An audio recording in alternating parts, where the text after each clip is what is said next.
ओम नमो भगवते वासुदेवाय नमः। तृतीय स्कंद सप्तविंश अध्याय। सप्तविंश अध्याय रे पुरुष प्रकृति विचारे साधना बड़े मुख्य पाई कहती कपिल गोसाई। विष्णु कहती तो समने मनुत नया सन्निधान शिव भगवान वाच। शुण जननी एक मन जय हरि अज निरंजन निर्गुण निर्विकारमय वसई आत्मा रूपे दे। प्रकृति गुणे नुहे संग जड़े जे सने अर्क बिंब से देह धर्मे बद्ध हुई आत्मा को अहंकार होई। आत्मार दुख सुख मणे कर्म करता प्रमाणे। आत्मार बंध कर्म पाके नित्य भ्रमई दुखे सुखे। देह को करे अभिमान एणु हरई निज ज्ञान। निरते अहंकार घेनी हेमंते भ्रमे नाना जोनी। जेसने जड़े प्राणी पोषे पुणी उठंते शिर दिशे।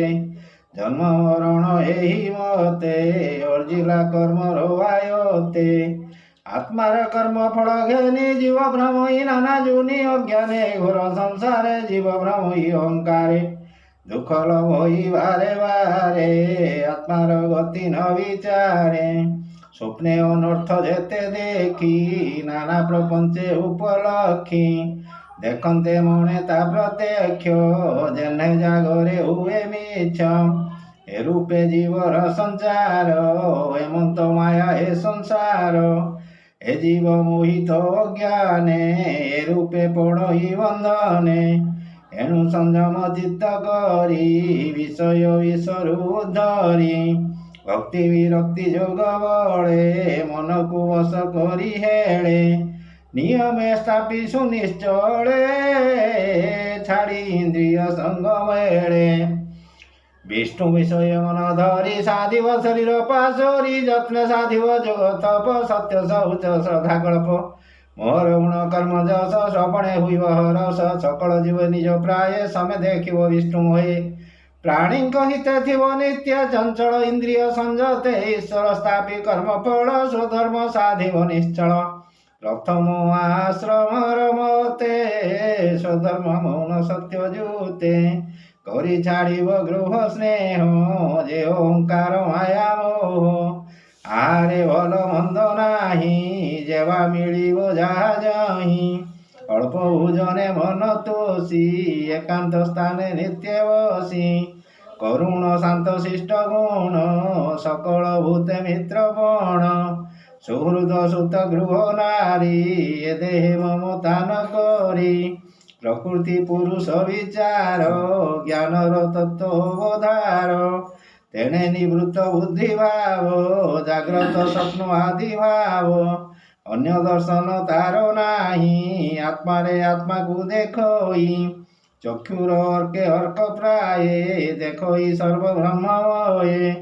से ब्रह्म नित्य लिंग मुक्त आभासे अहंकारे स्थित। एणु जे अहंकारी जीव कि रूपे ब्रह्म को देखिव। भौमात संशय न कर प्रणाम प्रमाण कहिवा ताहार। जसने रवि बिंब जड़े आभासु पुणी लक्षी स्थले। पुणी से जल बिंब बड़े आकाश रवि देखी डोले। त्यासने देहेन्द्रिय मने जीव थाइन प्रच्छन्ने। ए जे त्रिगुण अहंकार आभास जहिरे ब्रह्मर तहु ब्रह्म को उपलक्षी पुणी प्रत्यक्ष ताकु देखी। आत्मा अटई शुद्ध ज्ञान अनुभव रे ता प्रमाण। सुसुप्ति अवस्थारे जेवे भूतादि रहे लीन भावे। निद्रारे अहंकार शून्य आत्मा स्वरूपे वर्तमान। द्रष्टा स्वरूपे थाई देहे निज को मणे नष्ट प्राये। उपाधि नाश हेवा जानी आपणा नाश परिमाणी। धन विनाशे लोक जाने आपणा नाश प्राय मणे। सुसुप्ति अवस्थारे पूर्ण विषय मात्र नुहे ज्ञान। ए रूपे संशय न कर भूमाता मनरे विचार। सुसुप्ति भंगरे पुरुष ए रूप करई प्रकाश। मु आजी सुखे निद्रा गली किछि मात्र ही न जानिली। एणु ए रूपे मने थाई आत्मा लोधिले ज्ञान काहीं। प्रकाशे जे कार्य कारण से द्रष्टा रूपे वर्तमान देवती वाच। हे प्रभु पुरुष प्रकृति कही क्या न छाड़ती अन्योन्य आश्रय से नित्य केवे हे नुहति से च्युत जेमंते भूमि गंध दुई कही क्या न छाड़ई अथवा देख जल रस एक भाव एक नाश से रूपे प्रकृति पुरुषे वियोग की रूपे प्रकाशे अकर्ता पुरुष विचार त्रिगुणे प्रकृति संचार एक कर्म बंध जेणु तार केमंते मुख्य हे हंकर केही विवेक ज्ञान तत्व संसार जे व्यवहानी वर्ते हेतु तार जेणु थाई कि रूपे मुख्य घटई श्री भगवान वाच शुण जननी दे चित्त जेवा जीवर बंध मुक्त निष्कामे सुधर्म रे थाई मन निर्मले मते ध्याई श्रीकृष्ण श्रवण कीर्तने भक्ति रे साधी जतने तत्व दर्शन ज्ञान बले दृढ़ वैराग्य तप बले आत्मार प्राप्ति उपाय रे चित्त एकाग्र समाधि रे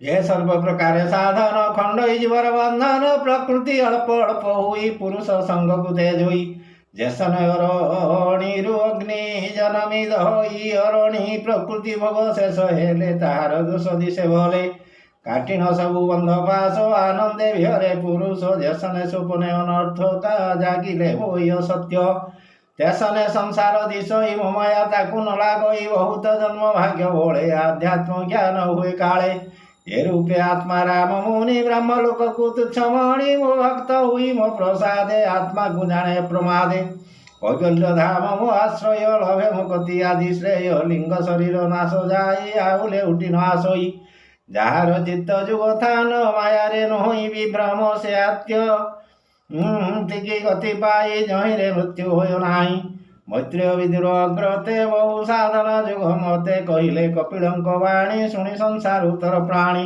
सुजने चिंत मने ଏହା देवे खंडिव भव माया हरि चरणे देई चित्त कोई दास जगन्नाथ इति श्रीमद्भागवते महापुराणे पारमहंस्यां संहितायां तृतीय स्कंदे कापिलयोपाख्याने पुरुष विवेकोपाय वर्णनं नाम 27 अध्याय। ओम नमः।